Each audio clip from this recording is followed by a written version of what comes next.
Chicken പക്കോടയാണ് ഉണ്ടാക്കുന്നത്. അതിനുവേണ്ടി കഴുകി വൃത്തിയാക്കി 250 ഗ്രാം ബോൺലെസ് ചിക്കൻ എടുത്തിട്ടുണ്ട്. ഇതിലേക്ക് 1/4 ടീസ്പൂൺ മഞ്ഞൾപ്പൊടി ചേർക്കാം.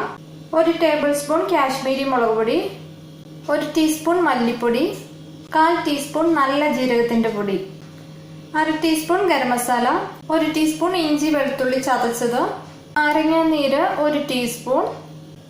ഇനി ഇതിലേക്ക് ചേർക്കുന്നത് കടലമാവാണ്. അത് 3 ടേബിൾ സ്പൂൺ എടുത്തിട്ടുണ്ട്. പിന്നെ ചേർക്കുന്നത് കോൺഫ്ലോർ ആണ്, 2 ടേബിൾ സ്പൂൺ. ഇതിന്റെ കൂടെ തന്നെ 1 ടേബിൾ സ്പൂൺ അരിപ്പൊടിയും കൂടി ചേർക്കുകയാണ്. ഇതിലേക്ക് ഒരു ചെറിയ സവോള കട്ട് ചെയ്തത് ചേർത്ത് കൊടുക്കാം. പിന്നെ കുറച്ച് കറിവേപ്പില ചെറുതായിട്ട് അരിഞ്ഞ മല്ലിയിലയും കൂടെ ചേർക്കുകയാണ്. 1 ടേബിൾ സ്പൂൺ ഓയിലും കൂടി ചേർത്ത് കൊടുക്കുന്നുണ്ട്. വെളിച്ചെണ്ണ ഏത് ഓയിലായാലും കുഴപ്പമില്ല, ഞാനിപ്പോൾ ചേർത്തിരിക്കുന്ന വെളിച്ചെണ്ണയാണ്. ഇനി ഇതെല്ലാം കൂടെ വെള്ളം ചേർക്കാതെ തന്നെ ആദ്യം ഒന്ന് മിക്സ് ചെയ്തെടുക്കാം. മിക്സ് ചെയ്തിട്ടുണ്ട്. അപ്പോൾ ഇതിലേക്ക് ഉപ്പ് ചേർത്തിട്ടില്ലായിരുന്നു, അപ്പോൾ ഉപ്പ് ചേർത്ത് കൊടുക്കാം. കുറച്ച് വെള്ളം ചേർത്ത് ഒന്നുകൂടെ കുഴച്ചെടുക്കണം നന്നായിട്ട്.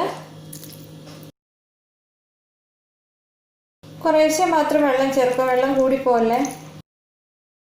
ഇത് നന്നായിട്ട് മിക്സ് ചെയ്തെടുത്തിട്ടുണ്ട്. വെള്ളം ഒഴിക്കുമ്പോൾ കുറേശ്ശെ മാത്രം വെള്ളം ഒഴിച്ചു കൊടുക്കുക, ഒത്തിരി അങ്ങ് ലൂസായി പോലെ. ഇനി ഇത് മൂടി വെച്ച് 2 മണിക്കൂർ നേരം റെസ്റ്റ് ചെയ്യാൻ വെക്കുന്നുണ്ട്.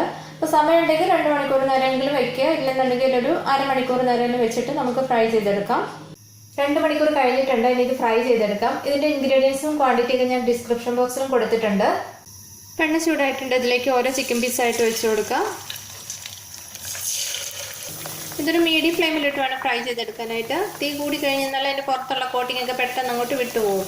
ഇടയ്ക്ക് നിന്ന് തിരിച്ചിട്ട് കൊടുക്കുക. എന്നിട്ട് ഒരു ബ്രൗൺ കളർ ആകുമ്പോൾ 2 വശം നന്നായിട്ട് മൊരിഞ്ഞ് ഒരു ഗോൾഡൻ ബ്രൗൺ കളർ ആകുമ്പോഴത്തേക്ക് നമുക്ക് കോരിയെടുക്കാം.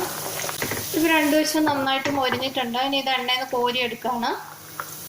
ഈ വീഡിയോ നിങ്ങൾക്ക് ഇഷ്ടമായാൽ ലൈക്കും ഷെയറും കമൻറ്റും ചെയ്യുക.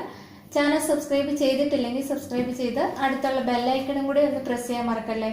താങ്ക്